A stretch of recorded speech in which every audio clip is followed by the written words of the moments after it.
My name is Cole Ferrell. I'm a professional MMA fighter. The way I got into fighting is pretty interesting. I was a kid just like everyone else, changing what I wanted to do when I grew up. One week I wanted to be a baker. One week I wanted to be a police officer. One week I wanted to be a doctor. But everything changed when me and my mother and my little sister were in Walmart one day. I saw some UFC DVDs and I was really intrigued. I think I was 11 years old. My mom bought me a few of the DVDs. Went home, plugged them in, and I was hooked. Years passed. Had my first amateur MMA fight when I was 18 years old. I just turned 30. I'm 11-1 as a pro. And my inspiration from fighting kind of came from my lifestyle growing up. I grew up with a single mother, little brother, sister. Even before I was in Walmart that day and saw that DVD, I was already a fighter by nature. Had already gotten a ton of street fights. I started wrestling at age 14. I started boxing at age 13.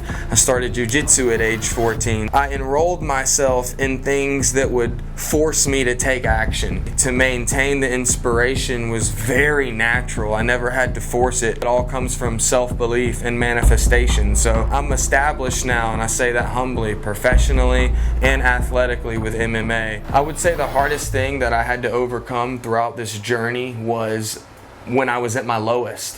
When I was in my old beat up Cadillac at 2 a.m. in the morning off exit 14 off Georgia 400 at a Waffle House, and it was 25 degrees and a little bit of sleet and snow was hitting my car, and I had the Forsyth County PD knock on my door and give me a ticket for soliciting because I had nowhere to go. And I had my son, and he was crying so much. He was bawling, crying because I would always have to bring him back to his mother at night. And I'm like, why am I doing this? That was when I almost threw in the towel.